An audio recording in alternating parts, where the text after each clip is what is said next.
출근길 아침, 햇살이 반짝이는 봄날이었습니다. 이서윤은 평소와 다름없이 커피 한 잔을 들고 사무실로 향하고 있었어요. 30살 한창 일할 나이의 그녀에게 오늘도 바쁜 하루가 기다리고 있었죠. 그때였습니다. 갑자기 가슴이 조여오는 통증. 서윤은 자신의 가슴을 부여잡았습니다. 숨이 턱 막히고 시야가 흐려졌어요. 손에서 커피잔이 떨어지며 뜨거운 액체가 바닥에 쏟아졌죠. 괜찮으세요? 지나가던 행인의 목소리가 점점 멀어지는 것 같았습니다. 서윤은 그대로 쓰러졌어요. 의식이 희미해지는 가운데 누군가 급하게 119에 전화하는 소리가 들렸죠. 사이렌 소리와 함께 구급차가 도착했습니다. 응급구조사들이 신속하게 서윤의 상태를 확인했어요. 심정지 상태입니다. 즉시 심폐소생술 시작하겠습니다. 구급차 안에서 심장 마사지가 시작되었습니다. 응급구조사의 이마에 땀이 맺혔어요. 생과 사의 경계에서 서윤의 얼굴은 창백했죠. 보호자에게 연락해 주세요. 상태가 위중합니다. 서울중앙대학병원 응급실. 의료진이 달려와 서윤을 맞이했습니다. 응급실은 분주했어요. 의사와 간호사들이 신속하게 움직이며 각자의 역할을 수행했죠. 심전도 확인해 주세요. 혈압 떨어지고 있습니다. 정지현은 병원으로 향하는 택시 안에서 손을 떨고 있었습니다. 53세, 평생 딸을 위해 살아온 그녀에게 갑작스러운 전화 한 통은 세상을 무너뜨렸어요. 딸이 심정지로 쓰러졌다는 소식에 지현은 정신없이 택시를 잡아탔죠. 제발, 서윤아, 버텨라. 지현은 병원에 도착하자마자 응급실로 달려갔습니다. 간호사가 다가와 서류 뭉치를 내밀었어요. 보호자분이시죠? 긴급 수술이 필요합니다. 동의서 작성해 주세요. 지현은 떨리는 손으로 펜을 들었습니다. 눈물이 핑 돌았지만 이를 악물고 서류를 받아들었어요. 그러다 수술 동의서에 적힌 집도의 이름을 보는 순간 지현의 몸이 굳어버렸죠. 김도준. 그 이름을 본 순간 지현의 머릿속에서 시간이 거꾸로 흘렀습니다. 30년 전 그 이름은 지현의 전부였어요. 첫사랑이자 마지막 사랑이었던 그 사람. 자신을 버리고 떠난 그 사람. 그리고 서윤의. 생각할 틈도 없었습니다. 수술실 복도에서 한 남자가 급하게 걸어오고 있었어요. 하얀 가운을 입은 그는 60대 초반의 나이에도 여전히 단단한 체격을 유지하고 있었죠. 지현은 숨을 들이켰습니다. 보호자분이신가요? 응급심장 수술이 필요합니다. 고개를 든 남자와 눈이 마주친 순간 지현은 30년의 세월이 무색하게 그대로인 눈빛을 보았습니다. 검은 눈동자 속에 담긴 강렬함과 따스함. 시간이 지나도 변하지 않은 그 눈빛이었어요. 김도준. 30년 전 지현을 버리고 떠난 남자. 그리고 지금 딸의 심장을 살리기 위해 수술대에 오를 의사였죠. 시간이 멈춘 듯 했습니다. 지현과 도준은 병원 복도에서 서로를 바라보며 침묵했어요. 주변의 분주함 속에서도 두 사람 사이에는 30년의 시간이 무겁게 내려앉았죠. 설마 정지현 씨신가요? 도준의 목소리가 떨렸습니다. 놀람과 당혹감이 섞인 눈빛으로 지현을 바라보았어요. 의사 가운 아래로 살짝 드러난 그의 팔목에 시선이 멈췄죠. 선생님 아직도 그 문신하고 다니시네요. 지현의 말에 도준은 무의식적으로 왼쪽 팔목을 감쌌습니다. 그곳에는 작은 문신이 있었어요. JHDJ. 젊은 시절 지현이 장난처럼 새겨준 그 표시. 30년이 지나도 지우지 않은 흔적이었죠. 도준은 말을 잇지 못했습니다. 복도를 지나가는 간호사들의 발걸음 소리만이 정적을 채웠어요. 지현은 가슴속에서 치밀어 오르는 감정을 억누르며 물었죠. 그런데 지금 우리 서윤이를 수술하신다는 건가요? 도준의 표정이 급격히 변했습니다. 놀람에서 의문으로 다시 충격으로 바뀌었어요. 서윤 씨. 그러니까 방금 들어온 환자가 정지현 씨의 따님인가요? 지현은 대답 대신 고개만 끄덕였습니다. 머릿속에서는 30년 전 기억이 파도처럼 밀려왔어요. 뱃속에 아이가 있다고 말하려던 날, 도준은 이미 떠날 준비를 마친 상태였죠. 미국 연수 가게 됐어. 몇 년 걸릴지 모르니 우리. 그때 도준의 말이 아직도 귓가에 선명했습니다. 이별을 고한 그날, 지현은 결국 임신 사실을 말하지 못했어요. 그리고 도준은 약속했던 연락도 없이 그렇게 사라졌죠. 환자 상태가 위중합니다. 지금 바로 수술실로 들어가야 해요. 간호사의 다급한 목소리에 두 사람은 현실로 돌아왔습니다. 도준은 급히 정신을 차렸어요. 심장판막에 문제가 있는 것 같습니다. 정확한 진단은 수술 중에 확인할 수 있을 거예요. 도준의 목소리는 다시 의사의 그것으로 돌아와 있었습니다. 차분하고 전문적인 톤으로 상황을 설명했어요. 하지만 그의 눈빛은 여전히 혼란스러웠죠. 내가 서윤이를 수술해도 괜찮겠습니까? 뜻밖의 질문에 지현은 당황했습니다. 수술을 앞둔 상황에서 왜 그런 질문을 하는지 이해할 수 없었어요. 도준은 간호사들이 들리지 않게 목소리를 낮추며 말을 이었죠. 혹시 서윤 씨가 몇 살입니까? 지현은 도준의 눈을 똑바로 바라보았습니다. 그 눈빛에서 이미 답을 알고 있다는 듯한 두려움이 보였어요. 30입니다. 짧은 대답이었지만 도준의 표정이 순간 굳어졌습니다. 계산이 맞아떨어졌을 테니까요. 침묵이 이어졌어요. 도준의 손이 미세하게 떨리는 것이 보였죠. 서윤 씨는 제 딸인가요? 지현은 대답하지 않았습니다. 대신 아프게 눈을 감았어요. 그 침묵이 모든 것을 말해주고 있었죠. 도준은 깊게 숨을 들이마셨습니다. 지금은 그것보다 서윤 씨의 수술이 먼저입니다. 도준은 의사 가운의 소매를 내리며 문신을 가렸습니다. 하지만 그의 눈빛은 이미 많은 것을 말하고 있었어요. 30년 전의 선택과 지금의 현실 사이에서 도준의 마음속에는 폭풍이 일고 있었죠. 가겠습니다. 도준은 고개를 숙이고 수술실로 향했습니다. 지현은 그대로 서서 그의 뒷모습을 바라보았어요. 시간이 지나도 변하지 않은 뒷모습. 하지만 이제 그 어깨 위에는 의사로서의 책임감과 갑작스럽게 알게 된 아버지라는 무게가 더해져 있었죠.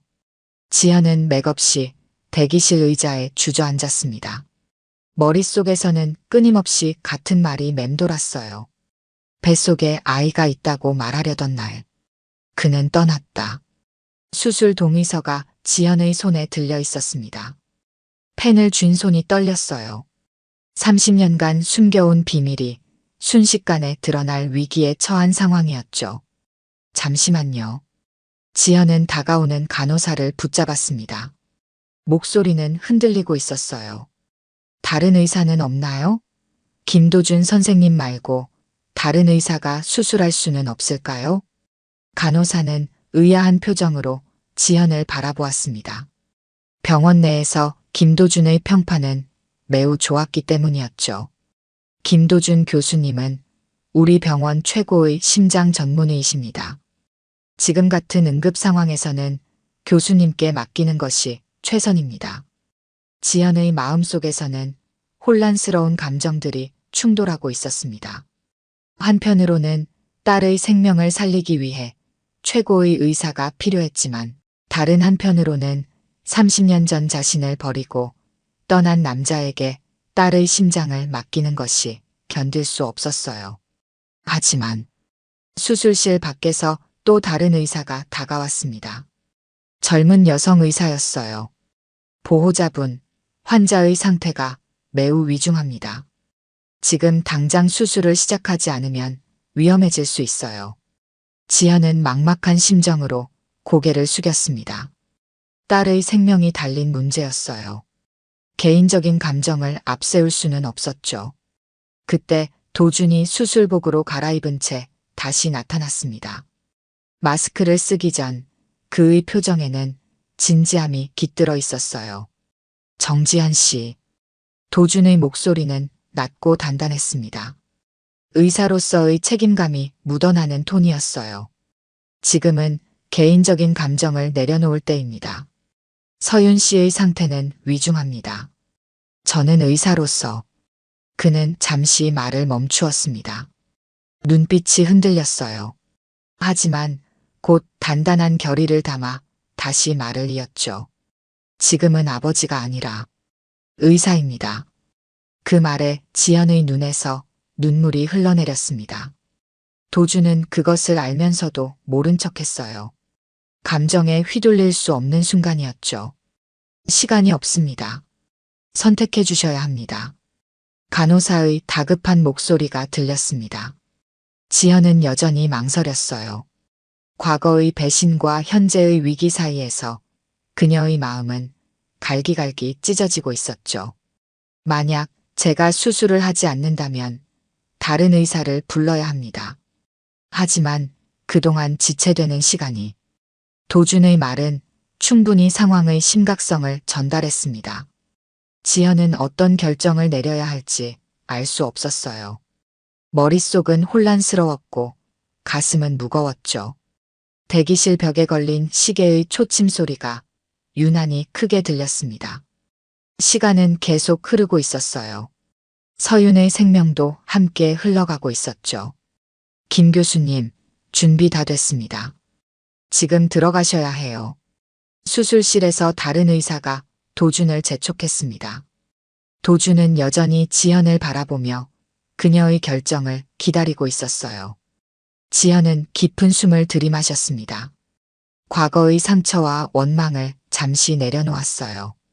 지금 가장 중요한 것은 서윤의 생명이었죠. 수술 해주세요. 지연의 목소리는 작았지만 단호했습니다. 도준은 고개를 끄덕였어요. 전문가로서의 책임감이 담긴 표정이었죠. 최선을 다하겠습니다. 도준은 마스크를 쓰고 수술실로 향했습니다. 지연은 떨리는 손으로 동의서에 서명했어요. 펜을 쥔 손가락이 하얗게 변할 정도로 힘을 주었죠. 간호사가 동의서를 받아들며 조용히 말했습니다. 걱정 마세요. 김 교수님은 우리 병원에서 가장 실력 있는 의사입니다. 수술은 길어야 3시간 정도 걸릴 거예요. 대기실에서 기다리시면 됩니다. 지연은 아무 말 없이 고개를 끄덕였습니다. 하지만 그녀의 마음속에는 여전히 의문이 남아 있었어요. 김도준, 당신을 믿어도 될까요? 30년 전처럼 우리를 또 버리지는 않을까요? 대기실 창문 너머로 빗방울이 떨어지기 시작했습니다. 마치 지연의 마음처럼 하늘도 울고 있는 것 같았어요. 대기실의 냉랭한 공기가 지연을 감쌌습니다. 딱딱한 의자에 홀로 앉아 손수건을 꼭 쥐고 있었어요. 시계는 천천히 움직이고 있었죠. 수술이 시작된 지 이제 막 30분이 지났습니다. 창밖의 빗줄기가 더 굵어졌습니다. 병원 창문을 타고 흘러내리는 빗물처럼 지연의 마음속에도 과거의 기억이 흘러내렸어요. 30년 전, 그때로 돌아간 듯 했죠. 1993년 봄, 지연은 대학교 3학년이었습니다. 의대생이었던 도준은 그녀보다 2살 많은 선배였어요. 교내 봉사 동아리에서 처음 만난 두 사람은 금세 가까워졌죠. 정지현 씨, 이 문진표 작성하는 것 좀 도와주실래요? 처음 만난 날, 도준의 진지한 목소리가 아직도 귓가에 선명했습니다. 의학도의 꿈을 안고 있던 그는 항상 열정적이었어요. 그 모습이 지현의 마음을 사로잡았죠. 첫 데이트는 한강공원이었습니다. 벚꽃이 흩날리는 강변을 걸으며 두 사람은 미래에 대한 꿈을 나누었어요. 도주는 심장 전문의가 되고 싶다고 했죠. 심장은 참 신비로운 장기예요. 생명의 리듬을 만들어내는 곳이니까요. 도준의 말에 지현은 미소 지었습니다. 그의 열정이 사랑스러웠어요. 그럼 제 심장도 언젠가 김 선배가 돌봐주실 건가요? 장난스럽게 던진 말이었지만 도준은 진지하게 대답했습니다. 지현 씨의 심장은 제가 평생 지키고 싶어요. 그 말을 믿었습니다. 지현은 처음으로 누군가를 온전히 신뢰했어요. 그들의 사랑은 깊어졌고 함께하는 시간이 늘어났죠. 어느 여름날 술 기운을 빌려 지현은 도준의 팔목에 문신을 새겨주었습니다. JHDJ. 그들만의 특별한 표식이었어요. 도준은 아프다는 내색 없이 지현을 바라보며 미소 지었죠. 이제 평생 지울 수 없겠네요. 우리의 약속처럼요. 행복했습니다. 누구보다 행복했어요. 그렇게 2년의 시간이 흘렀죠. 그러던 어느 날 갑작스러운 이별이 찾아왔습니다. 30살이 되어가던 도준에게 미국의 유명 병원에서 연수 제의가 온 거였어요. 꿈에 그리던 기회였죠. 미국 병원에 자리가 났어요. 제가 지원한 곳인데 합격했습니다. 도준의 목소리에는 기쁨과 동시에 망설임이 묻어 있었습니다. 지현은 그의 꿈을 응원하고 싶었어요. 하지만 가슴 한편에서는 불안함이 자라고 있었죠. 언제 돌아오실 건가요? 지현의 질문에 도준은 대답하지 못했습니다. 그의 침묵이 모든 것을 말해주고 있었어요. 나는 지현 씨를 데려갈 수 없어요. 적어도 몇 년은. 아니, 어쩌면 더 오래. 그날 밤 지현은 말하지 못했습니다. 2달 전부터 의심하고 있던 임신 증상, 그리고 그날 아침 확인한 양성 반응. 이 소식을 도준에게 전하려 했지만 그의 꿈을 가로막고 싶지 않았어요. 괜찮아요. 선배의 꿈이니까요. 응원할게요. 마지막 포옹을 나누던 날 지현의 뱃속에는 이미 새 생명이 자라고 있었습니다. 하지만 그녀는 끝내 말하지 않았어요. 도준은 약속했습니다. 자리를 잡으면 꼭 연락하겠다고. 하지만 연락은 오지 않았어요. 몇 개월이 지나고 1년이 지나도 소식은 없었죠. 결국 지현은 혼자서 아이를 낳고 키웠습니다. 아빠는 어디 있어요?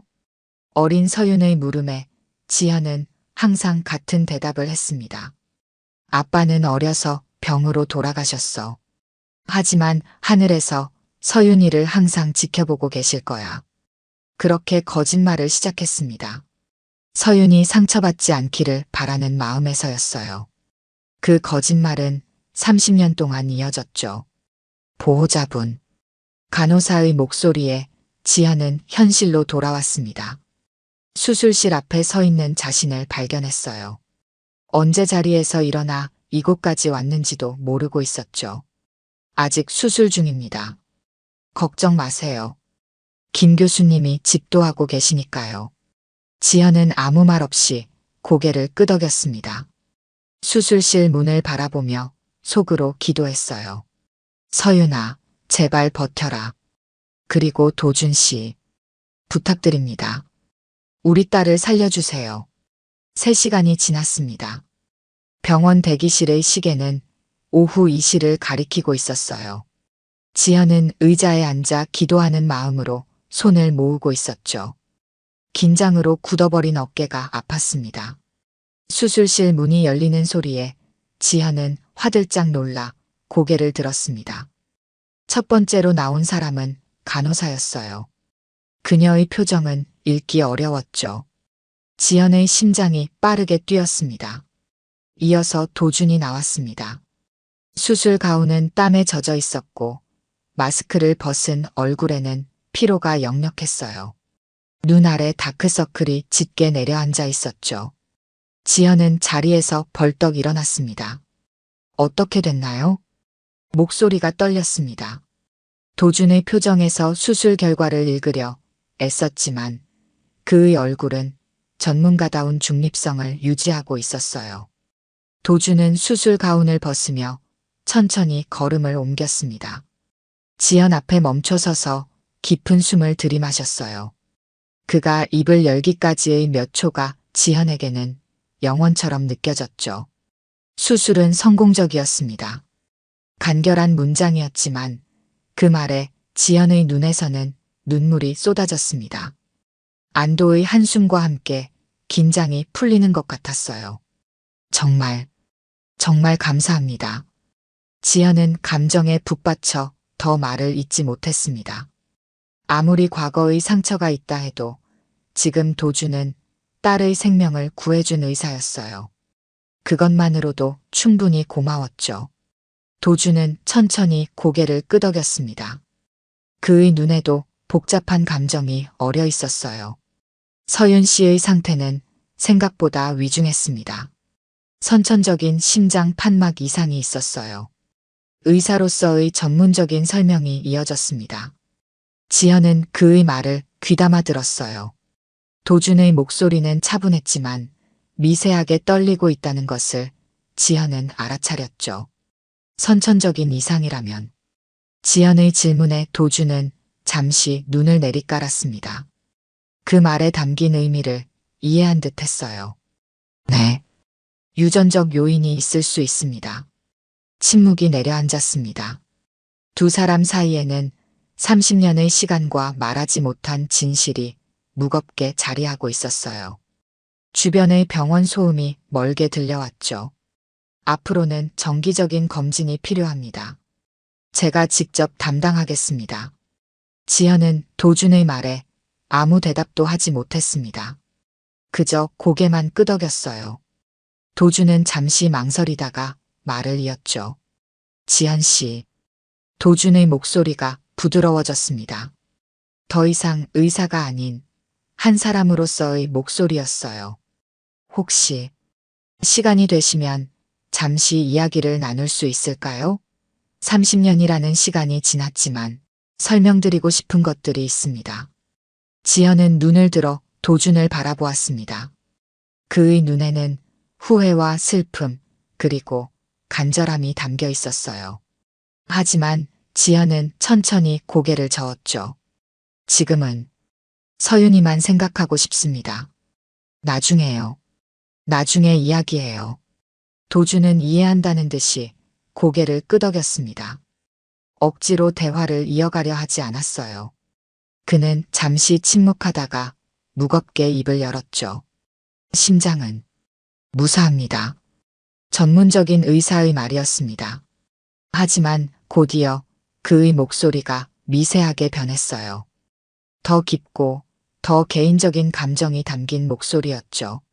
잘 컸네요. 우리 딸. 그 말을 끝으로 도준은 몸을 돌려 걸어갔습니다. 지연은 그 자리에 얼어붙은 채로 서 있었어요. 도준의 마지막 한마디가 귓가에 맴돌았죠. 우리 딸. 30년 동안 한 번도 들어본 적 없는 말이었습니다. 서윤에게는 아버지가 없었어요.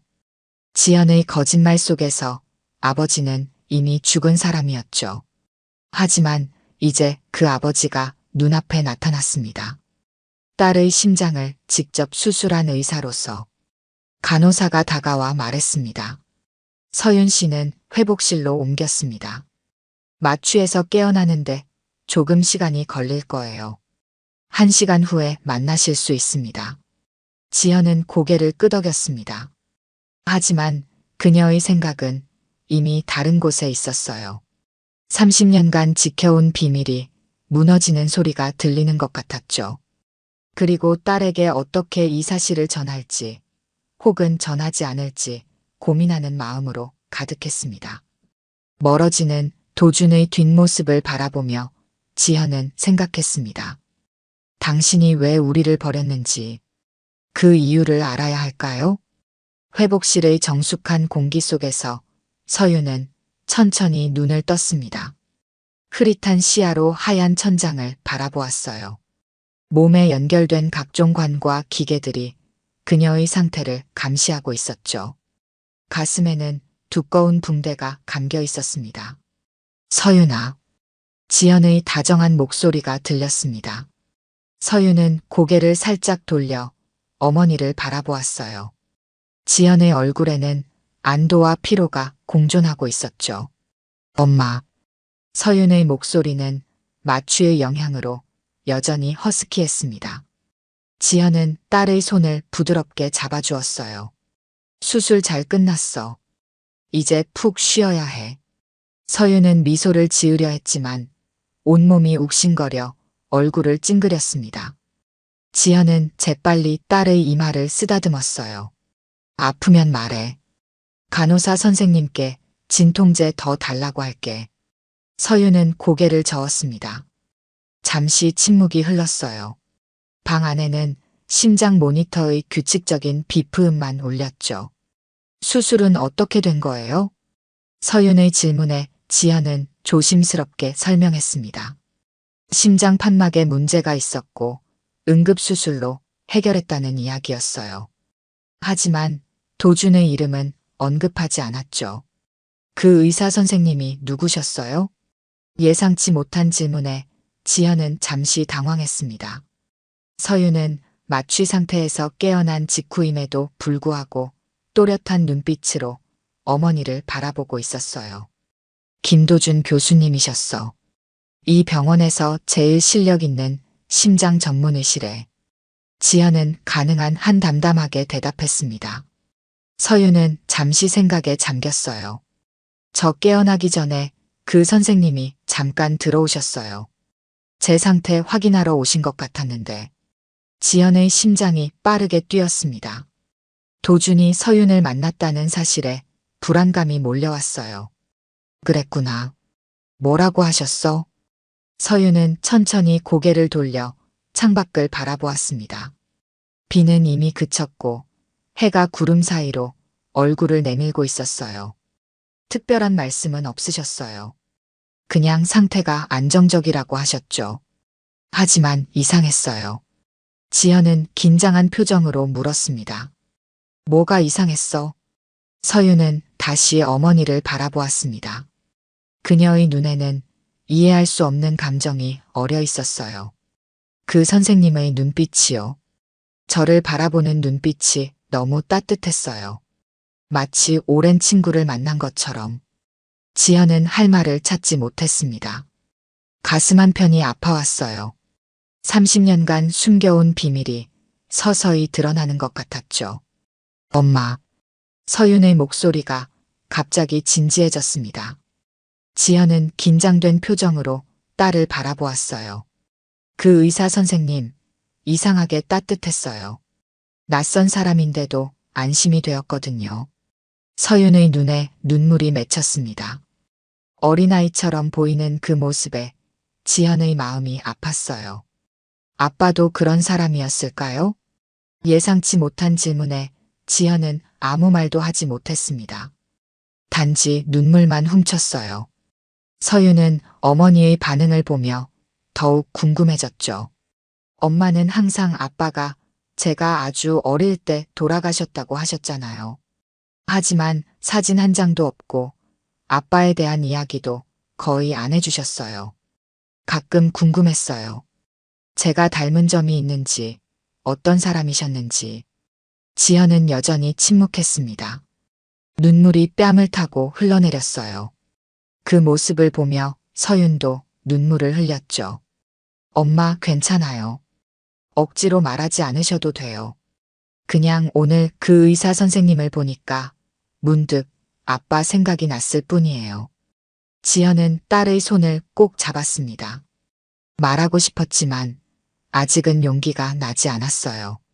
도준과도 제대로 대면하지 못한 상황에서 서윤에게 진실을 말하는 것은 더욱 어려웠죠.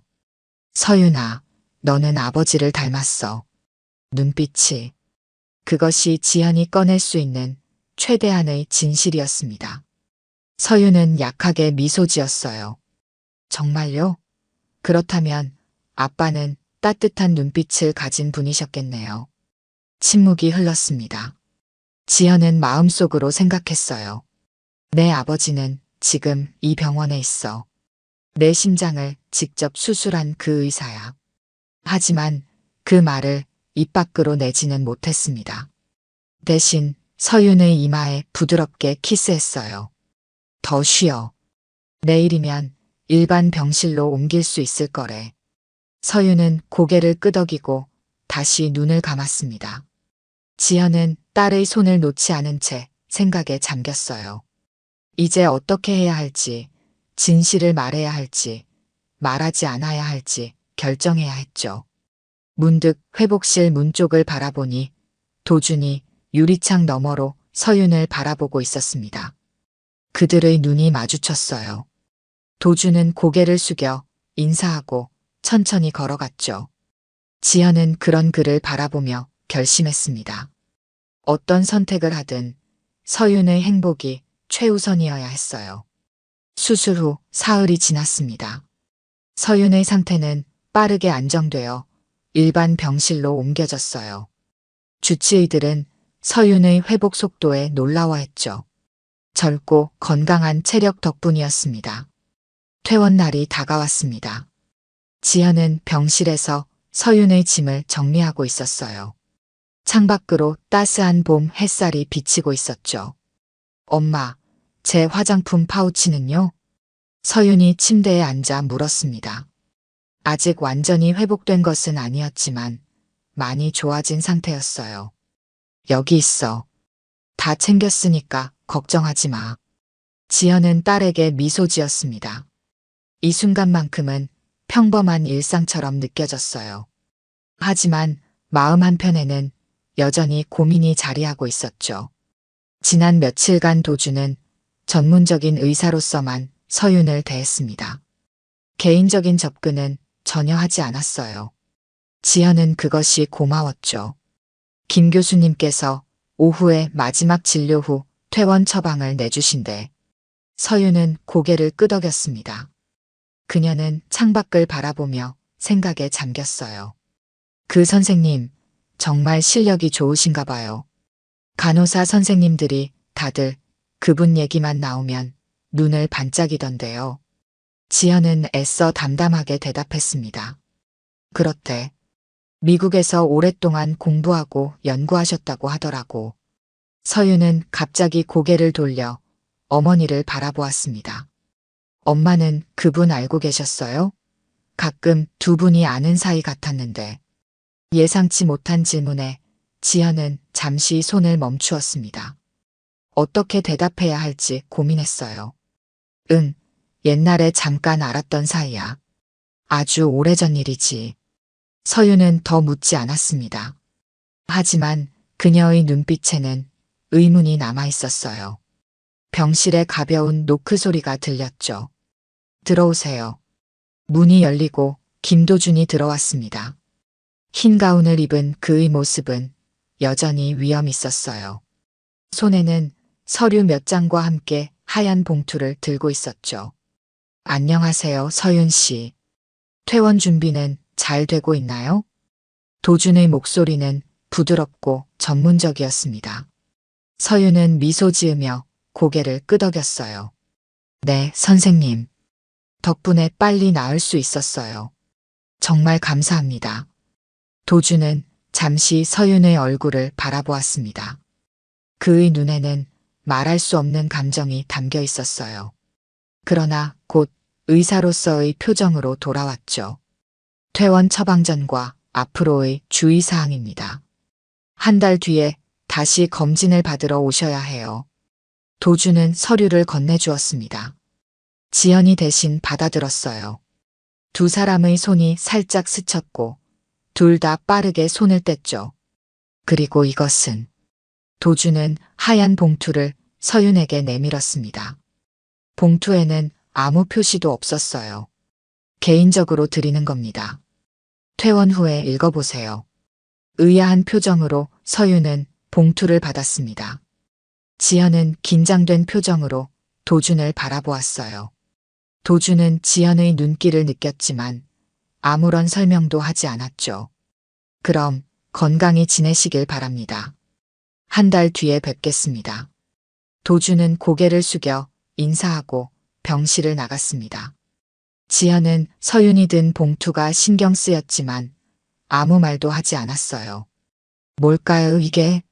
서윤이 궁금해하며 봉투를 살펴보았습니다. 하지만 열지는 않았어요. 모르겠네. 퇴원 후에 읽으라고 하셨으니 집에 가서 보면 되겠다. 지연은 최대한 담담하게 대답했습니다. 하지만 그녀의 마음은 이미 불안으로 가득 차 있었어요. 오후가 되어 모든 퇴원 절차가 마무리되었습니다. 서윤은 간호사들의 배웅을 받으며 휠체어를 타고 병원을 나왔어요. 봄바람이 두 사람의 얼굴을 쓰다듬었죠.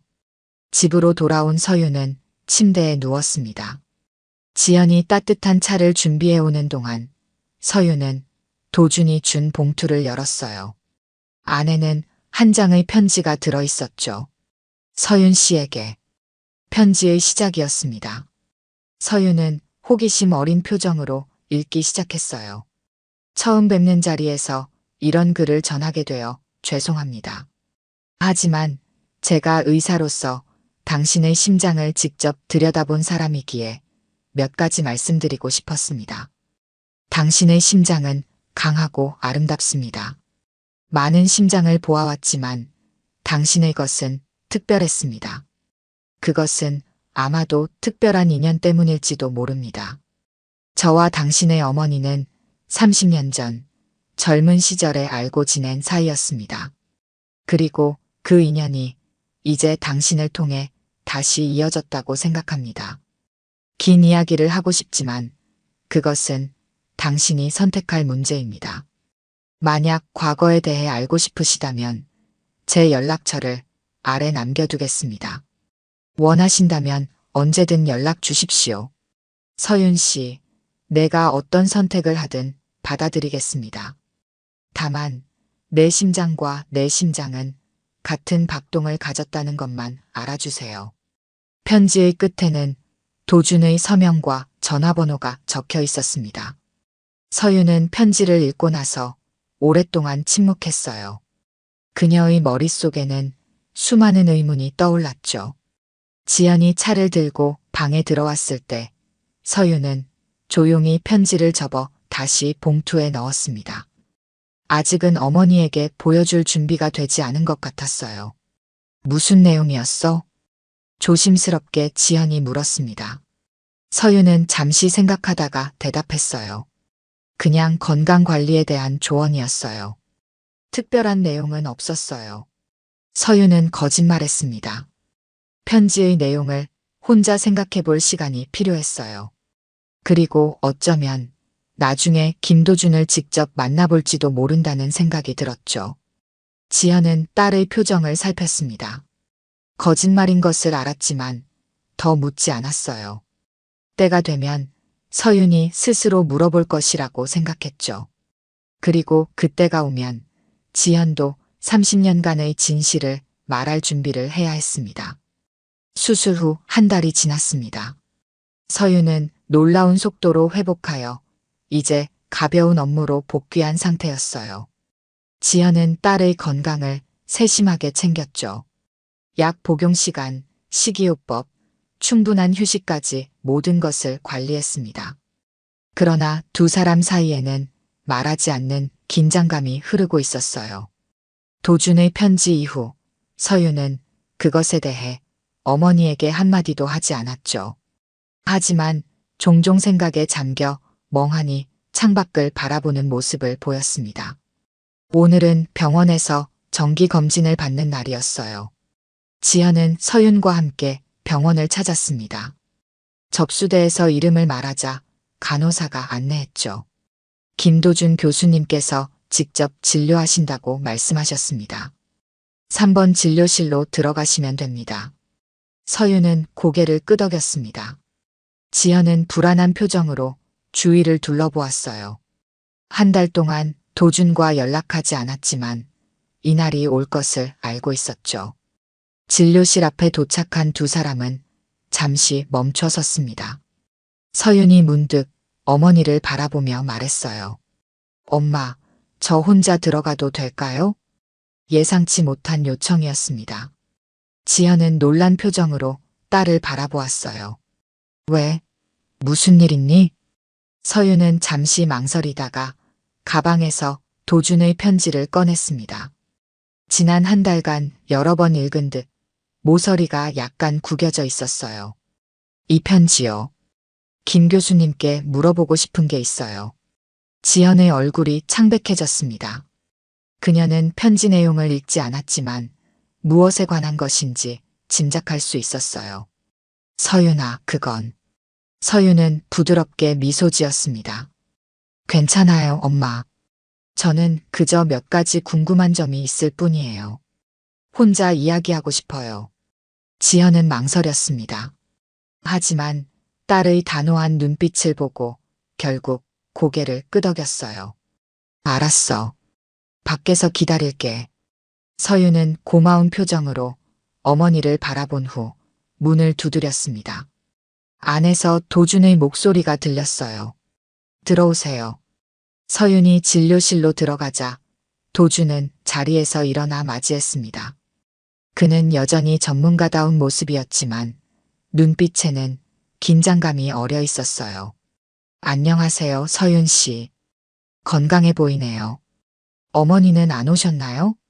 서윤은 조용히 대답했습니다. 밖에서 기다리고 계세요. 제가 혼자 들어오고 싶다고 했어요. 도준은 잠시 놀란 표정을 지었지만 이내 고개를 끄덕였습니다. 그는 서윤에게 자리를 권했어요. 앉으세요. 오늘 검진 결과를 보고 이야기하겠습니다. 기본적인 검진이 진행되었습니다. 혈압 측정, 심장소리 청진, 상처 부위 확인까지 모든 과정이 전문적이고 신속하게 이루어졌어요. 회복이 아주 좋습니다. 심장 기능도 정상으로 돌아오고 있어요. 아무래도 젊고 건강한 체력이 도움이 된 것 같네요. 도준은 차트에 기록을 마치며 말했습니다. 서윤은 진료가 끝나자 가방에서 편지를 꺼내 도준에게 보여주었어요. 이 편지에 관해 이야기하고 싶습니다. 도준의 표정이 굳어졌습니다. 그는 천천히 안경을 벗고 깊은 숨을 들이마셨어요. 그렇군요. 질문이 있으신가요? 서윤은 편지를 내려놓고 도준을 똑바로 바라보았습니다. 그녀의 눈빛은 단호했어요. 선생님과 어머니는 어떤 사이셨나요? 그리고 이 편지에서 말한 같은 박동이란 무슨 의미인가요? 도준은 잠시 침묵했습니다. 그는 서윤의 얼굴을 자세히 살펴보았어요. 자신의 눈과 닮은 그 눈동자, 지현을 닮은 입술 모양. 30년 만에 만난 자신의 딸이었죠. 정직하게 말씀드려야 할 것 같군요. 저와 지현 씨는 30년 전 깊은 사이였습니다. 그때 제가 미국으로 연수를 떠나게 되었고, 도준은 과거를 천천히 설명했습니다. 미국으로 떠나야 했던 상황, 지현과의 이별, 그리고 연락이 끊기게 된 이유까지. 하지만 가장 중요한 사실은 아직 말하지 않았어요. 서윤은 차분하게 듣고 있었습니다. 그녀는 어머니가 평생 숨겨온 비밀을 직감적으로 깨닫고 있었어요. 선생님이 서윤이 말을 끝맺지 못하자 도준은 고개를 끄덕였습니다. 네, 그럴 가능성이 높습니다. 하지만 확신하기 위해서는 검사가 필요할 수도 있어요. 서윤의 눈에 눈물이 맺혔습니다. 30년간 아버지 없이 자라온 그녀에게 이 진실은 너무 갑작스러웠어요. 왜 돌아오지 않으셨나요? 왜 연락하지 않으셨어요? 도준의 눈에도 눈물이 고였습니다. 그는 천천히 대답했어요. 처음에는 자리를 잡기 위해 모든 것을 포기했습니다. 나중에 연락하려 했지만 지현 씨의 연락처가 바뀌어 있었어요. 그때는 SNS도 없었고 찾기가 어려웠죠. 몇 년 후 한국에 잠시 돌아왔을 때 수소문했지만 도준은 말을 멈추었습니다. 변명처럼 들릴까봐 두려웠어요. 서윤은 잠시 침묵했습니다. 그녀는 창밖을 바라보다가 다시 도준을 향해 고개를 돌렸어요. 선생님. 서윤의 목소리는 차분했습니다. 한 가지만 물어볼게요. 30년 전 왜 그러셨어요? 단순하지만 깊은 질문이었습니다. 도준의 눈에서 눈물이 흘러내렸어요. 그는 서윤의 질문의 진짜 의미를 알았죠. 왜 어머니와 자신을 버렸는지, 왜 책임을 지지 않았는지. 도준이 입을 열려는 순간 진료실 문이 열렸습니다. 지연이 걱정스러운 표정으로 들어왔어요. 서윤아, 괜찮니? 시간이 너무 오래 걸려서. 지연은 도준과 서윤이 눈물을 흘리는 모습을 보고 말을 멈추었습니다. 세 사람 사이에 무거운 침묵이 내려앉았어요. 엄마. 서윤이 먼저 입을 열었습니다. 이제 알아요. 모든 걸 알았어요. 지연은 천천히 고개를 끄덕였습니다. 더 이상 숨길 필요가 없었어요. 30년간의 비밀이 마침내 드러난 순간이었죠. 시간은 거꾸로 흘러갔습니다. 1993년 봄, 젊은 지연이 도준에게 그럼 제 심장도 언젠가 김 선배가 돌봐주실 건가요? 라고 물었던 그날로 도준이 지연 씨의 심장은 제가 평생 지키고 싶어요. 라고 대답했던 그때로. 그리고 운명처럼 30년 후 도준은 정말로 지연의 일부인 서윤의 심장을 수술대 위에서 만지게 되었습니다. 같은 박동을 가진 두 심장이 다시 만난 순간이었어요. 서윤은 자리에서 일어나 창가로 걸어갔습니다. 봄날의 햇살이 그녀의 얼굴을 비추었어요. 앞으로 어떤 선택을 해야 할지, 어떻게 이 새로운 진실과 함께 살아가야 할지는 전적으로 그녀의 몫이었죠. 이제부터 우리 셋이서 차근차근 이야기해보는 건 어떨까요? 서윤의 제안에 지연과 도준은 서로를 바라보았습니다. 30년의 시간과 오해, 그리고 미처 하지 못한 말들이 있었지만 이제 새로운 시작을 할 수 있는 기회였어요. 바깥에서는 봄바람이 불어오고 있었습니다. 새로운 계절의 시작처럼 세 사람의 삶에도 새로운 이야기가 시작되려 하고 있었어요. 오늘 들려드린 이야기가 여러분의 마음에 작은 울림이 되었기를 바랍니다. 이야기가 좋으셨다면 좋아요와 구독 부탁드려요. 다음 사연을 들려드리는데 큰 힘이 된답니다. 그리고 여러분의 이야기도 댓글로 들려주세요. 다음 이야기 때 또 뵙겠습니다. 78살의 박진호 회장은 매일 새벽 5시에 일어납니다. 아무리 추운 겨울 날씨라도, 아무리 피곤한 날이라도 이 습관만큼은 수십 년간 지켜왔죠. 오늘도 여느 때와 같이 박진호는 넓은 정원이 있는 자택 뒤편에서 태극권을 했습니다. 나이가 들수록 몸을 움직이는 것이 중요하다고 생각했기 때문입니다. 회장님, 아침 식사 준비됐습니다. 오랫동안 함께한 가정부 최 여사가 정중히 알립니다. 그러나 박진호는 고개를 저었습니다. 오늘은 밖에서 먹을 거야. 운동 좀 더 하다가 나갈 테니 차는 준비하지 말고. 태광그룹. 국내 재계 순위 5손가락 안에 드는 대기업의 수장인 박진호는 호화로운 것을 싫어했습니다. 자수성가한 사람답게 검소함을 미덕으로 여겼죠. 그의 옷장에는 값비싼 명품 한 벌 없었고 그가 즐겨 찾는 식당은 호텔 레스토랑이 아닌 허름한 동네 백반집이었습니다. 한편 성진전자 연구개발팀에 새로 들어온 25살의 이준혁은 분주히 서류를 정리하고 있었습니다. 입사한 지 이제 겨우 석 달. 무명대학 출신인 이준혁에게 성진전자 입사는 기적과도 같은 일이었습니다.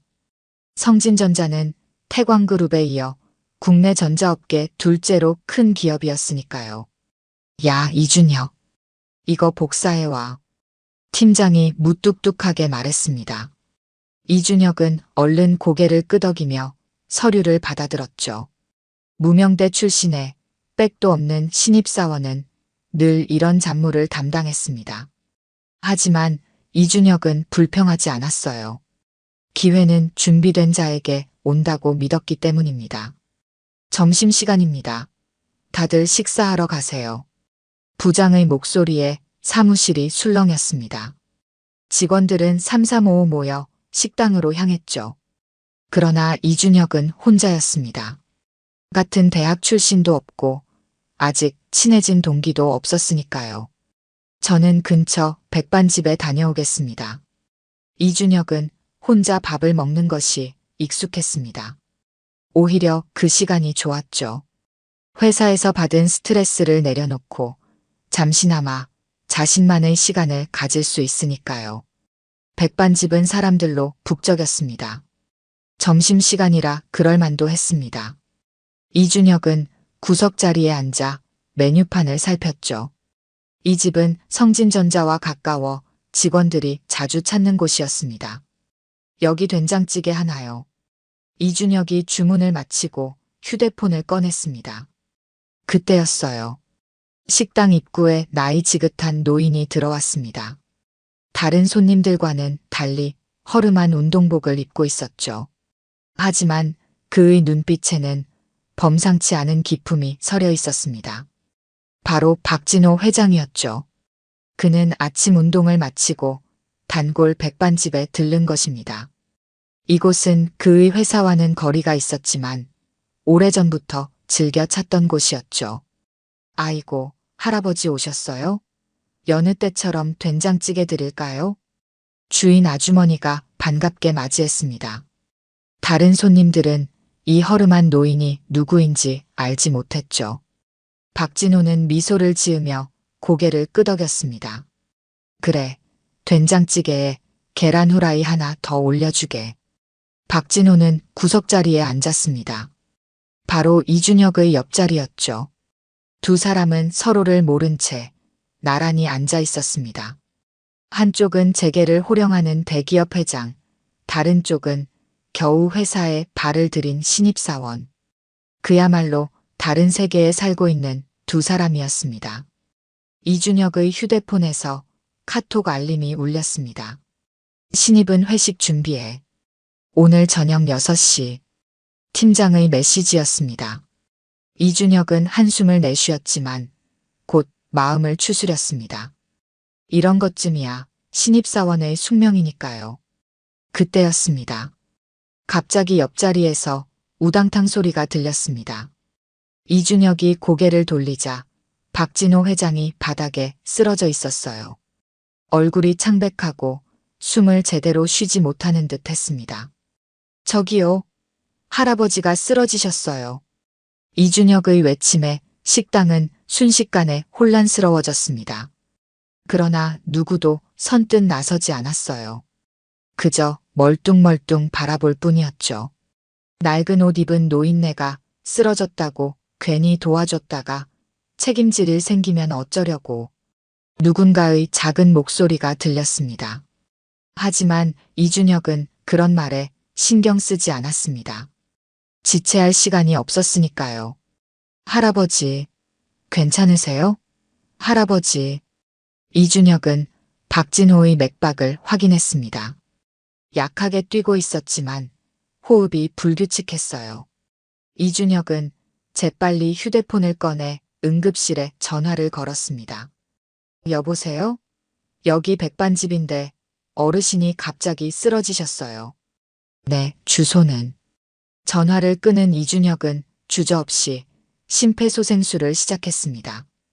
대학 시절 배웠던 응급처치법이 이렇게 빛을 발할 줄은 몰랐습니다.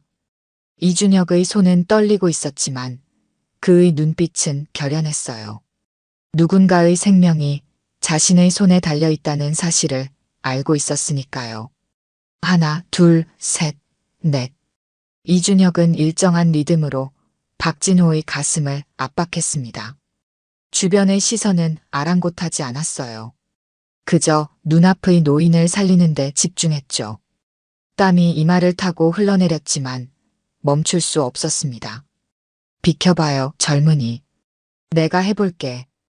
갑자기 누군가 이준혁의 어깨를 잡았습니다. 고개를 들어보니 근처 병원에서 근무한다는 중년의 남성이었어요. 이준혁은 안도의 한숨을 내쉬며 자리를 내줬습니다. 호흡은 불규칙하고 맥박이 약합니다. 기도는 확보됐고요. 이준혁이 짧게 상황을 전달했어요. 중년 남성은 고개를 끄덕이더니 심폐소생술을 이어갔습니다. 이준혁의 정확한 판단과 빠른 대처에 놀란 눈치였죠. 식당 안은 긴장감이 감돌았습니다. 주인 아주머니는 손을 비비며 걱정스러운 표정을 지었어요. 그때 멀리서 구급차 사이렌 소리가 들려왔습니다. 이준혁은 밖으로 나가 구급대원들을 안내했죠. 이쪽입니다. 빨리요. 구급대원들이 신속하게 움직였습니다. 전문 장비를 갖추고 박진호에게 다가갔어요.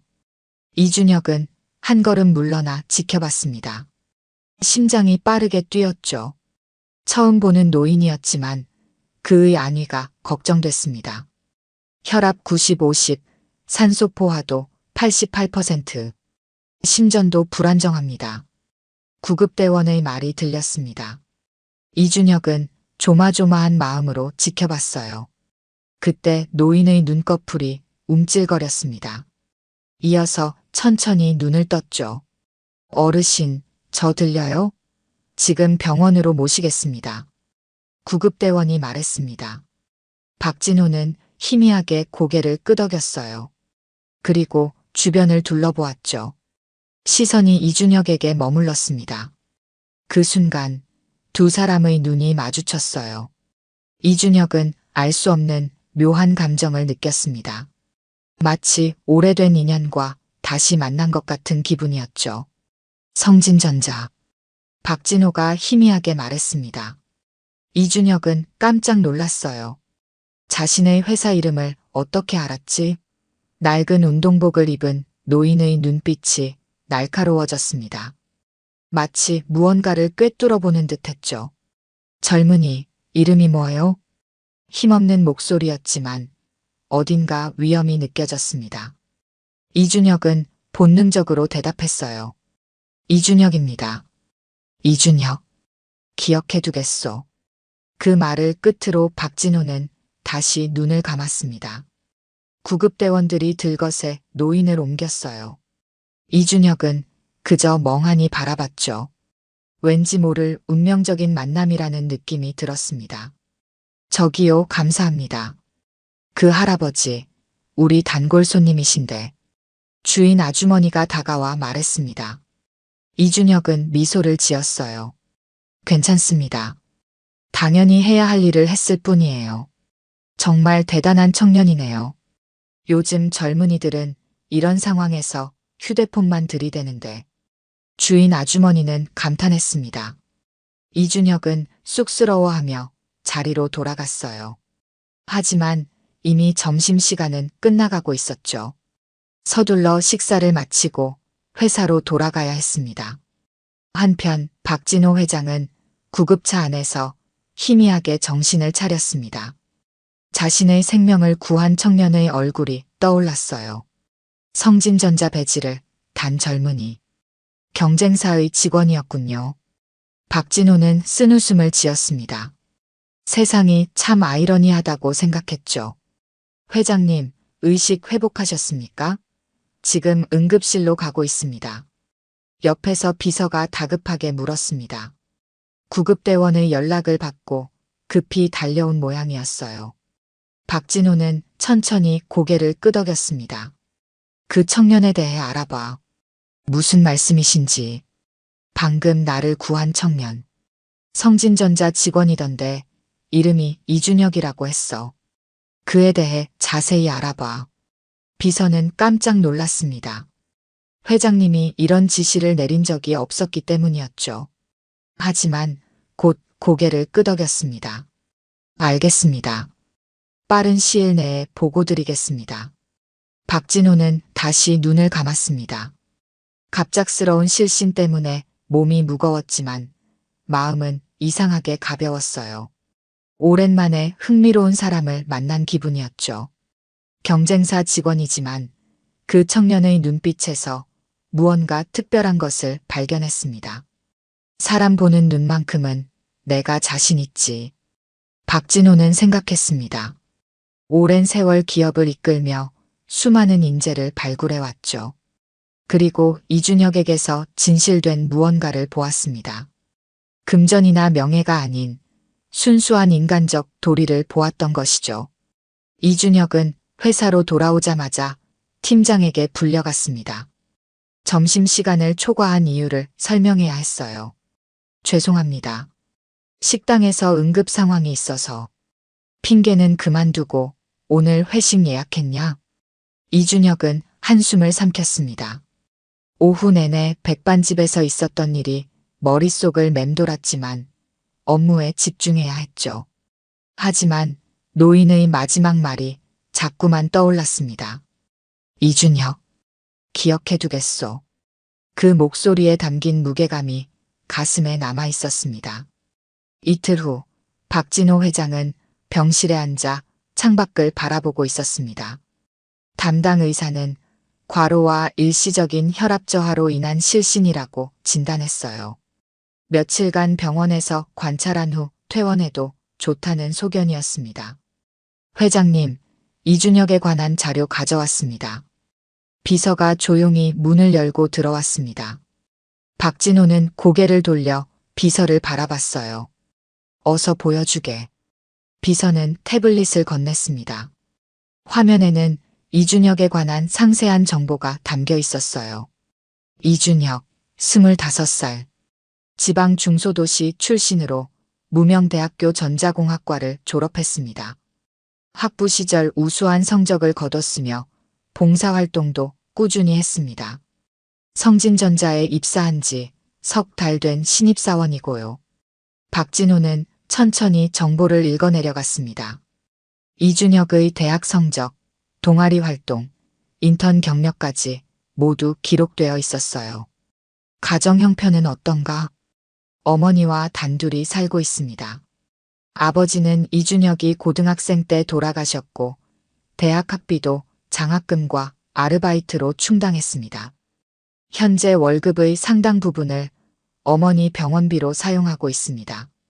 박진호의 눈빛이 깊어졌습니다. 그는 자신의 어린 시절을 떠올렸어요. 가난한 집안에서 태어나 온갖 고생을 하며 자수성가한 자신의 모습과 이준혁이 겹쳐 보였습니다. 회사에서의 평가는 어떤가? 성실하다는 평가를 받고 있습니다만 특별히 두각을 나타내지는 못하고 있습니다. 무명대 출신이라 핵심 프로젝트에 배정되지 못하고 주로 잡무를 맡고 있다고 합니다. 박진호는 고개를 끄덕였습니다. 능력이 있어도 빛을 발하지 못하는 상황이군요. 그의 머릿속에 한 가지 생각이 떠올랐어요. 이 청년을 우리 회사로 데려올 방법을 찾아보게. 비서는 놀란 표정을 감추지 못했습니다. 태광그룹 회장이 경쟁사의 신입사원에게 관심을 보이는 것은 전례 없는 일이었으니까요. 회장님, 혹시 그 청년이 회장님을 알아보았을까요? 박진호는 고개를 저었습니다. 아닐세. 내가 항상 언론 노출을 꺼렸으니 젊은이들은 내 얼굴을 잘 모를 거야. 게다가 나는 그저 허름한 운동복을 입은 노인일 뿐이었으니까. 비서는 고개를 끄덕였습니다. 그리고 조심스럽게 물었어요. 어떤 방식으로 영입하시겠습니까? 직접적인 스카우트는 경쟁사와의 갈등을 불러일으킬 수 있습니다. 박진호는 미소를 지었습니다. 오랜 세월 비즈니스 세계에서 살아남은 그에게는 나름의 방법이 있었어요. 걱정 말게. 자연스러운 기회를 만들어주면 되네. 우리 회사 신사업부에서 공개 채용을 준비하고 있지 않나? 거기에 적합한 인재라고 추천해주면 되지. 하지만 회장님, 지원자가 많을 텐데요. 그렇기에 더욱 공정해 보일 것이네. 그 청년의 이력을 보니 충분히 경쟁력이 있어 보이는군. 자, 이제 그만 쉬게. 내일이면 퇴원하니 준비해주게. 비서가 물러간 후 박진호는 다시 창밖을 바라봤습니다. 78년을 살아오면서 그는 수많은 사람을 만났어요. 하지만 이준혁처럼 순간적으로 마음을 사로잡은 청년은 드물었습니다. 단지 그가 자신의 목숨을 구했기 때문만은 아니었어요.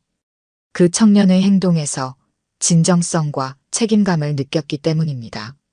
한편 이준혁은 성진전자에서 점점 더 어려운 상황에 처하고 있었습니다. 백반집 사건 이후로 팀장의 눈밖에 나버린 탓이었어요. 오늘도 무거운 마음으로 출근했습니다. 이준혁, 그 자료 아직도 못 끝냈어? 도대체 뭐 하는 거야? 팀장의 날카로운 목소리가 사무실에 울려 퍼졌습니다. 이준혁은 고개를 숙였어요. 죄송합니다. 곧 마무리하겠습니다. 고지 언제야? 너 때문에 전체 일정이 밀리고 있다고. 이준혁은 입술을 깨물었습니다. 사실 그 자료는 어제 저녁까지 완성했어요. 하지만 팀장이 갑자기 기준을 바꿔 다시 작성하라고 지시한 것이었습니다. 부당한 상황이었지만 신입사원인 그로서는 항변할 수 없었어요. 오늘 저녁까지 꼭 끝내겠습니다. 팀장은 콧방귀를 뀌며 자리로 돌아갔습니다. 이준혁은 깊은 한숨을 내쉬었어요. 이런 상황이 매일 반복되고 있었습니다. 무명대 출신이라는 이유로 항상 더 많은 일을 해야 했고 더 많은 비난을 감수해야 했어요. 이준혁 씨, 인사팀에서 찾던데요. 옆자리 선배의 말에 이준혁은 고개를 들었습니다. 인사팀이라니 무슨 일일까요? 불안한 마음으로 인사팀을 찾아갔어요. 안녕하세요. 이준혁 씨죠? 이쪽으로 들어오세요. 인사팀 과장이 친절하게 맞이했습니다. 이준혁은 긴장된 마음으로 안으로 들어갔어요. 별일 아니니 긴장하지 마세요. 외부에서 온 추천서 때문에 불렀습니다. 추천서요? 이준혁은 의아했습니다. 자신을 추천한다는 사람이 누구지? 네, 태광그룹에서 인재 추천 요청이 왔더군요. 특별 채용 프로그램인데 이준혁 씨가 적합하다고 판단되어 연락이 왔습니다. 이준혁은 믿을 수 없었습니다. 태광그룹이라니 경쟁사 중에서도 최고 기업이었어요. 하지만 저는 아무것도 한 적이 없는데요.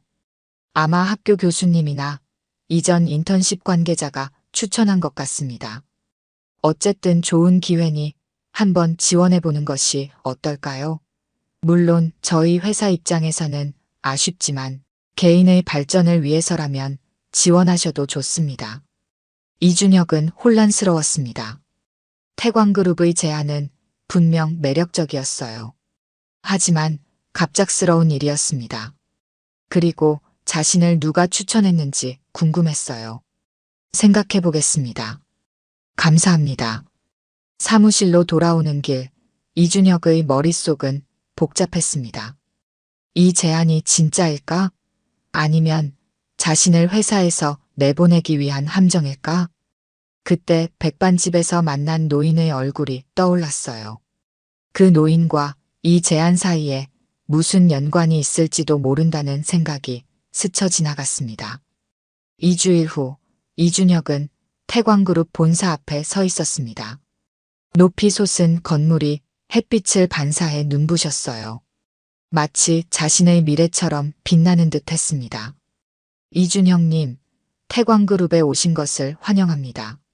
인사팀 직원이 밝게 웃으며 그를 맞이했습니다. 이준혁은 여전히 믿기지 않았어요. 일주일 전 면접을 봤는데 바로 합격 통보를 받았습니다. 게다가 신입이지만 차장급 대우라니 꿈만 같았죠. 이쪽으로 오세요. 먼저 신사업 기획팀을 소개해드리겠습니다.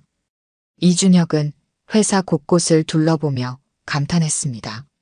성진전자와는 비교할 수 없을 정도로 규모가 크고 시설도 최신이었어요. 하지만 그보다 더 놀라운 것은 사람들의 눈빛이었습니다. 모두 자신의 일에 자부심을 가지고 있는 듯 했어요. 여러분, 새로운 팀원을 소개합니다. 이준혁 차장입니다. 팀장의 소개에 직원들이 박수를 쳤습니다. 이준혁은 어색하게 인사했어요. 신입사원이 차장으로 소개되는 상황이 부담스러웠습니다. 인사드립니다. 이준혁입니다. 아직 부족한 점이 많지만 열심히 배우겠습니다. 준혁 씨는 겸손하시네요. 이력서를 보니 대단한 역량을 갖추셨던데요. 팀장의 말에 이준혁은 당황했습니다. 자신의 이력은 평범했는데 마치 대단한 인재처럼 소개되고 있었어요. 누군가의 특별한 관심이 있음을 직감했습니다. 첫날부터 이준혁은 중요한 프로젝트에 투입되었습니다. 차세대 전자기기의 핵심 시스템을 기획하는 일이었어요. 성진전자에서는 꿈도 꾸지 못할 기회였습니다. 이준혁 차장, 오늘 저녁에 회식이 있는데 함께 하시죠. 팀장의 제안에 이준혁은 기꺼이 응했습니다. 성진전자와는 달리 여기서는 신입이라도 존중받는다는 느낌이 들었어요. 회식 자리는 화기애애했습니다. 선배들이 자신의 경험을 나누고 후배들의 의견을 귀담아 들었어요. 이준혁 씨, 어디서 근무하셨다고요? 한 선배가 물었습니다. 이준혁은 잠시 머뭇거렸어요. 경쟁사 출신이라고 말하기가 조금 부담스러웠습니다. 성진전자에서 잠시 일했습니다. 아, 경쟁사에서 오셨군요. 그럼 더욱 환영합니다. 새로운 시각을 가져다 주실 테니까요. 선배들의 반응은 예상 밖이었습니다. 오히려 그의 경험을 귀중하게 여기는 듯 했어요. 이준혁은 점점 마음을 열고 대화에 참여했습니다. 시간이 흐르며 이준혁은 태광그룹에서 자신의 역량을 마음껏 펼쳤습니다. 아이디어가 존중받고 노력이 인정받는 환경이었어요. 처음으로 자신의 가치를 인정받는 기분이었습니다.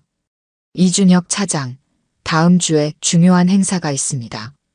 회장님께서 직접 주관하시는 연례 행사인데 우리 팀에서 발표를 맡게 되었어요. 팀장의 말에 이준혁은 긴장했습니다. 입사한 지 한 달밖에 되지 않았는데 회장님 앞에서 발표라니요. 하지만 이런 기회야말로 자신을 증명할 수 있는 순간이라고 생각했습니다. 최선을 다해 준비하겠습니다. 이준혁은 밤낮 없이 발표 자료를 준비했습니다. 그의 열정과 진심이 담긴 프레젠테이션이었어요.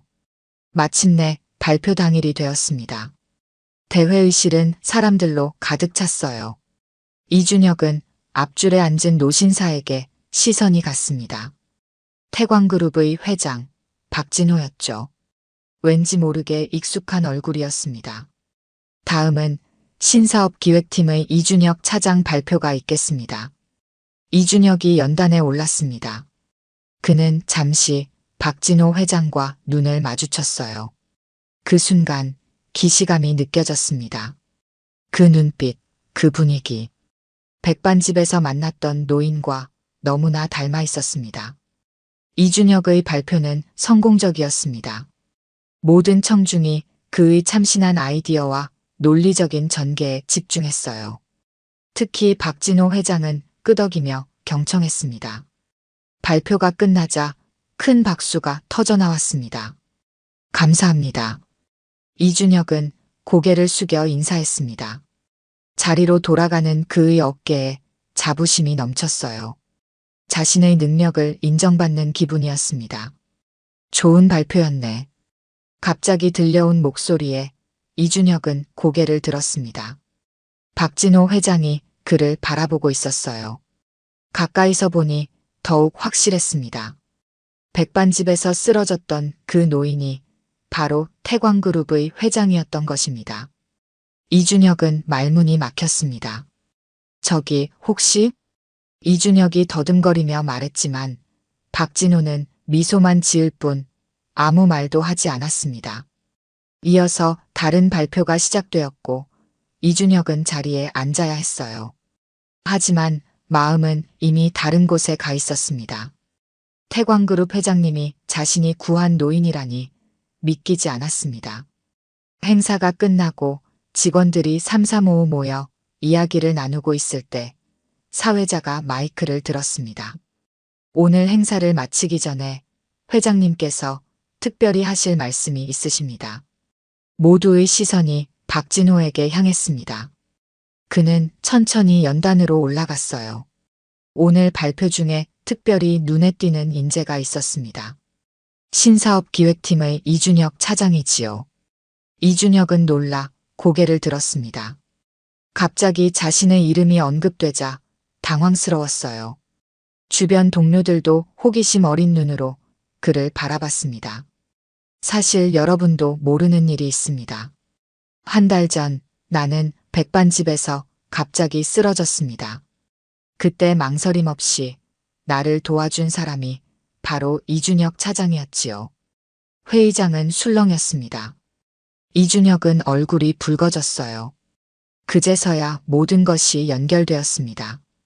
태광그룹의 갑작스러운 제안, 파격적인 대우, 그리고 빠른 승진까지 모두 그날의 우연한 만남에서 비롯된 것이었습니다. 이 사람 덕분에 내가 지금 여러분 앞에 있을 수 있습니다. 사람은 위기의 순간에 진짜 모습을 드러내는 법이지요. 이준혁 차장은 그 순간 진정한 용기와 책임감을 보여주었습니다. 그래서 우리 태광그룹에 모셔온 것입니다. 박수 소리가 회의장을 가득 채웠습니다. 이준혁은 머리가 어지러웠어요. 자신의 취업이 실력 때문이 아니라 그날의 우연한 사건 때문이라는 사실에 복잡한 감정이 밀려왔습니다. 이준혁 차장, 앞으로도 그날처럼 올바른 판단과 용기 있는 행동을 보여주길 바랍니다. 여러분도 그를 본받았으면 합니다. 행사가 끝난 후 이준혁은 박진호의 사무실로 불려갔습니다. 노크를 하고 조심스레 문을 열었어요. 들어오게, 이준혁 군. 박진호는 창가에 서서 그를 기다리고 있었습니다. 이준혁은 긴장한 채 인사했어요. 회장님, 저는 정말 몰랐습니다. 제가 알았다면 어땠을까? 달라졌을까? 박진호의 질문에 이준혁은 잠시 생각했습니다. 그리고 고개를 저었어요. 아니요. 달라지지 않았을 겁니다. 그저 도움이 필요한 분이었으니까요. 박진호의 입가에 미소가 번졌습니다. 그는 예상한 대답을 들은 듯 했어요. 바로 그거야. 내가 특별한 이유는 그거란다. 지위나 외모가 아닌 사람 자체를 봤다는 것. 그런 사람이 우리 회사에 필요했어. 이준혁은 회장님의 말씀에 깊은 감동을 받았습니다. 하지만 한편으로는 자신의 능력으로 인정받은 것이 아니라는 생각에 복잡한 심정이었어요. 걱정하지 말게. 자네의 발탁은 그날의 사건 때문만이 아니야. 내가 자네의 학교 성적, 봉사활동, 인턴 평가까지 모두 살펴봤다네. 충분히 가치 있는 인재였어. 이준혁의 마음이 조금 가벼워졌습니다. 회장님은 자신을 단지 은인이 아닌 능력 있는 인재로 평가해주고 있었어요. 한편 이준혁이 떠난 성진전자는 큰 위기를 맞고 있었습니다. 최근 출시한 신제품에서 심각한 결함이 발견되었고 주가는 급락하고 있었어요. 뉴스에서는 연일 성진전자의 위기를 보도했습니다. 성진전자, 내부 비리 의혹까지 불거져 기업 신뢰도 하락.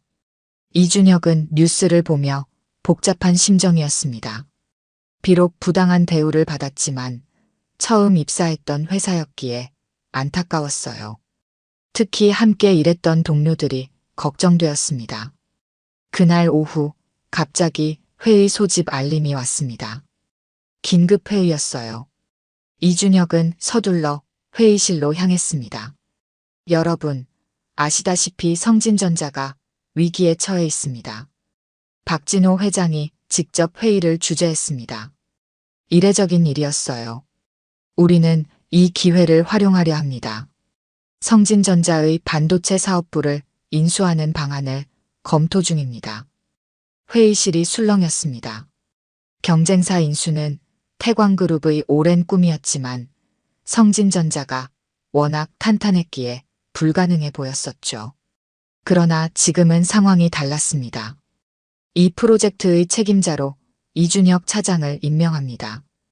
이준혁은 눈을 크게 떴습니다.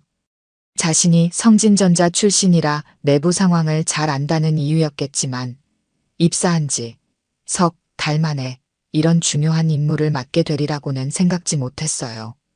회장님, 제가 적임자인지 모르겠습니다. 자네만한 적임자가 없네.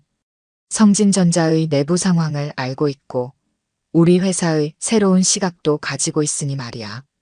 이준혁은 무거운 책임감을 느꼈습니다. 이 일은 단순한 인수합병이 아니었어요.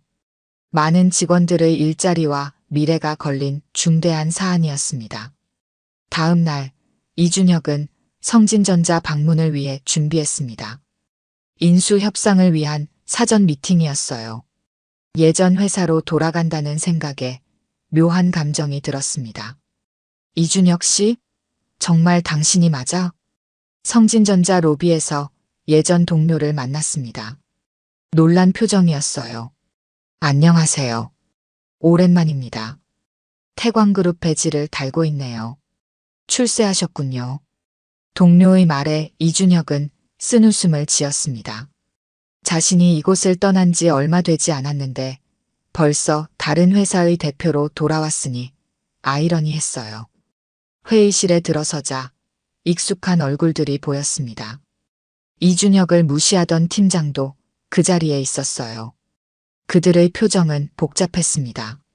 한때 하찮게 여겼던 신입사원이 이제는 그들의 운명을 좌우할 권한을 가진 사람으로 돌아왔으니까요.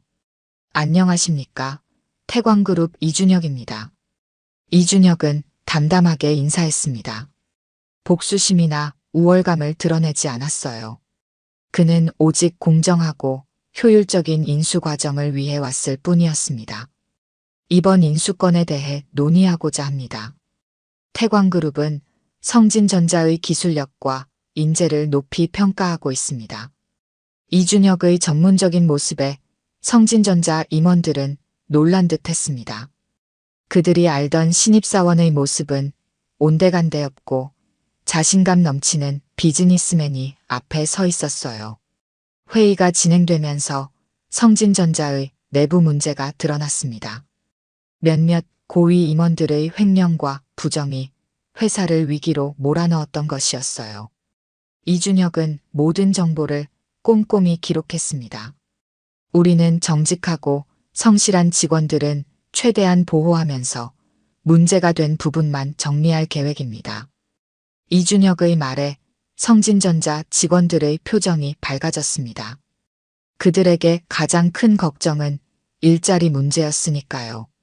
인수 후에도 실력 있는 직원들에게는 충분한 기회가 주어질 것입니다. 학벌이나 배경이 아닌 오직 능력으로 평가받는 시스템을 도입할 겁니다. 이준혁의 마지막 말은 특히 의미심장했습니다. 그가 성진전자에서 겪었던 부당함을 직접적으로 언급하지는 않았지만 그 경험이 새로운 정책에 반영될 것임을 암시했어요. 회의를 마치고 나오면서 이준혁은 창문을 통해 성진전자의 전경을 바라봤습니다. 얼마 전까지 자신이 일했던 곳이 이제는 새로운 모습으로 변화할 것이라고 생각하니 감회가 새로웠어요. 인수 협상은 순조롭게 진행되었습니다. 성진전자의 이사회는 태광그룹의 제안을 받아들였고 반도체 사업부는 이제 태광그룹의 일부가 되었어요. 이준혁은 인수합병 과정의 책임자로서 큰 성과를 이루었습니다. 이준혁 이사로 승진하는 것을 축하합니다. 박진호 회장이 직접 승진 소식을 전했습니다. 입사한 지 넉 달 만의 파격 승진이었어요. 이준혁은 감사하면서도 부담스러웠습니다. 과분한 대우입니다, 회장님. 과분하지 않네. 자네는 충분한 역량을 증명했어. 이제 인수한 사업부의 통합 책임자로 일해주게. 이준혁에게 주어진 새로운 임무는 만만치 않았습니다. 두 회사의 조직 문화는 완전히 달랐고 성진전자 직원들의 불안감도 컸어요. 특히 그를 무시했던 임원들은 적대적인 태도를 보였습니다. 이 신입이 뭘 안다고 지시를 해? 인수된 부서의 첫 회의에서 전 성진전자 상무가 노골적으로 불만을 표했습니다. 이준혁은 당황했지만 침착함을 유지했어요.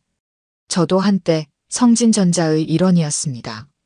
두 회사의 문화와 시스템을 모두 이해하고 있기에 이 자리에 있는 겁니다.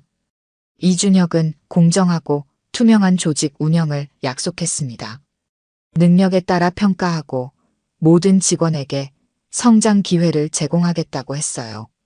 그의 진심 어린 말에 일부 직원들은 호응했지만 기득권을 가진 임원들은 여전히 반감을 드러냈습니다. 회의는 여기까지입니다. 다들 고생하셨습니다. 회의를 마치고 사무실로 돌아온 이준혁은 한숨을 내쉬었습니다. 예상했던 어려움이었지만 실제로 부딪히니 더 힘들었어요. 그때 노크 소리가 들렸습니다. 들어오세요. 성진전자 출신의 젊은 연구원이 조심스레 문을 열었습니다. 이준혁이 예전에 몇 번 마주쳤던 얼굴이었어요. 이준혁 이사님, 잠시 말씀드려도 될까요? 물론이죠. 앉으세요. 그 연구원은 떨리는 목소리로 말을 이어갔습니다. 성진전자 임원들이 주요 기술 자료를 숨기고 있다는 제보였어요. 인수 과정에서 중요한 특허와 연구 자료를 의도적으로 누락시켰다는 것이었습니다. 증거가 있으신가요? 네, 여기 있습니다. 연구원이 건넨 서류를 보며 이준혁은 충격을 받았습니다. 이는 단순한 비협조를 넘어 계약 위반이었어요. 이준혁은 즉시 박진호 회장에게 보고했습니다. 회장님, 심각한 문제가 발견되었습니다. 박진호는 차분히 이준혁의 보고를 들었습니다. 그리고 단호하게 말했어요. 법적 대응도 가능하지만 이번에는 이준혁 이사가 직접 해결해보게. 자네의 역량을 믿네. 이준혁은 큰 책임감을 느꼈습니다. 다음 날 그는 성진전자 출신 임원들을 소집했어요. 어제 중요한 사실을 알게 되었습니다. 이준혁은 증거 자료를 테이블에 펼쳤습니다. 임원들의 얼굴이 창백해졌어요. 이것은 계약 위반입니다. 법적 대응도 가능하지만 저는 그렇게 하고 싶지 않습니다. 이준혁은 단호하면서도 온화한 목소리로 말을 이었습니다. 두 회사가 하나가 되어 더 큰 성장을 이루는 것이 제 바람입니다. 과거의 잘못은 묻어두고 새롭게 시작했으면 합니다.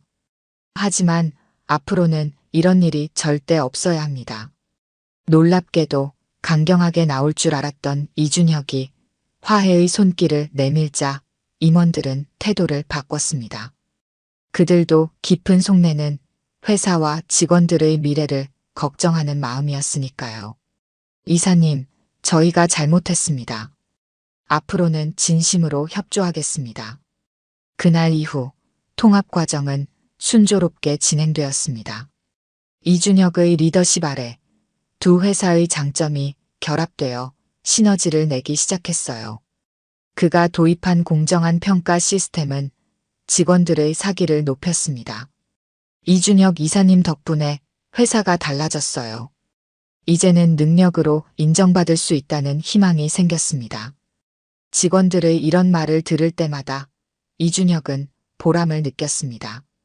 자신이 겪었던 부당함을 다른 이들은 겪지 않게 하고 싶었으니까요. 1년이 지났습니다. 이준혁은 이제 태광그룹의 핵심 임원으로 자리 잡았습니다. 그가 이끄는 사업부는 회사의 새로운 성장 동력이 되었어요. 성진전자에서 영입한 인재들과 태광그룹의 기존 직원들이 조화롭게 융합되어 놀라운 성과를 내고 있었습니다. 이준혁 부사장님, 축하드립니다. 오늘은 이준혁의 부사장 승진 발표가 있던 날이었습니다. 동료들이 진심 어린 축하를 건넸어요. 26살의 나이로 대기업 부사장이 된다는 것은 전례 없는 일이었습니다. 모두 여러분 덕분입니다. 함께 해주셔서 감사합니다.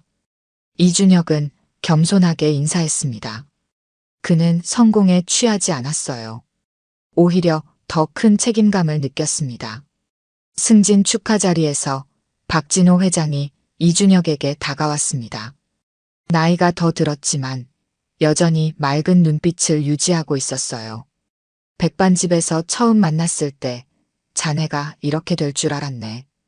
박진호의 말에 이준혁은 미소를 지었습니다. 그날의 우연한 만남이 이런 인연으로 이어질 줄 누가 알았을까요? 회장님, 사실 아직도 믿기지 않습니다. 제가 이 자리에 있다는 게요. 자네의 능력과 진정성이 자네를 이곳으로 이끈 거야.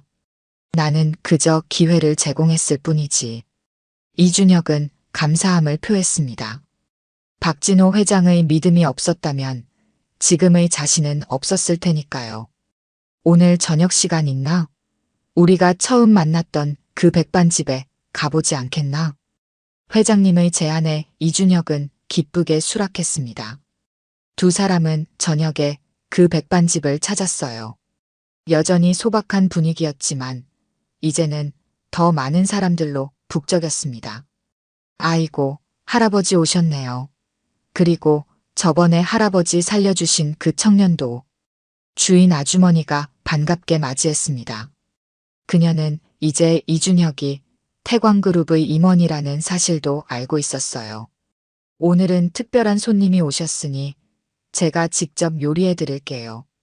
박진호와 이준혁은 조용한 구석자리에 앉았습니다. 마치 그날처럼요. 하지만 이제 두 사람의 관계는 완전히 달라져 있었습니다. 사람은 살아있는 한 어떻게든 인연으로 다시 만나게 되어 있다네. 박진호가 철학적으로 말했습니다. 이준혁은 고개를 끄덕였어요. 회장님 덕분에 제 인생이 완전히 바뀌었습니다. 아니야. 내 덕분이 아니라 자네 덕분이지. 그날 자네가 보여준 용기와 책임감은 어디서도 가르쳐주지 않는 것이었어. 따뜻한 된장찌개가 식탁에 놓였습니다. 두 사람은 소박한 식사를 나누며 이야기를 이어갔어요. 요즘 젊은이들이 취업에만 목매느라 정작 중요한 것을 놓치는 경우가 많아. 학벌이나 스펙도 중요하지만 가장 중요한 것은 인간성이지.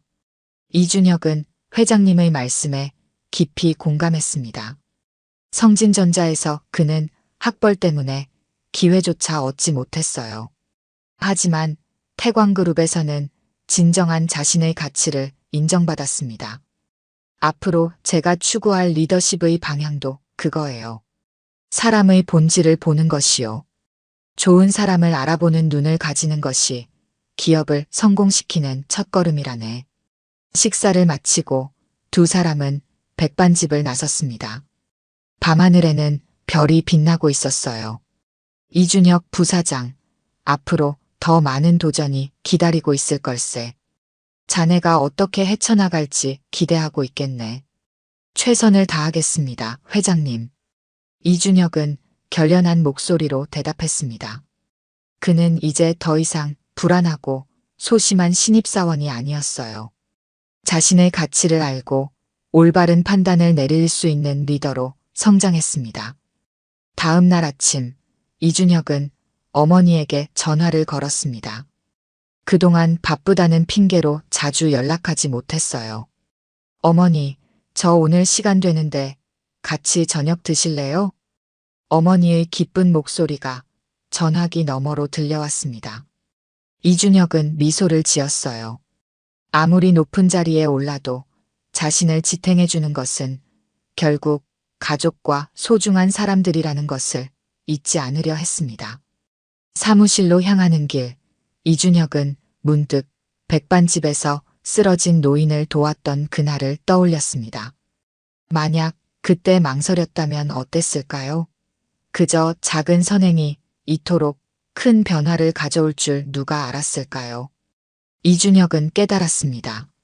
인생은 예측할 수 없지만 옳다고 생각하는 일을 할 때 가장 아름다운 길이 열린다는 것을요.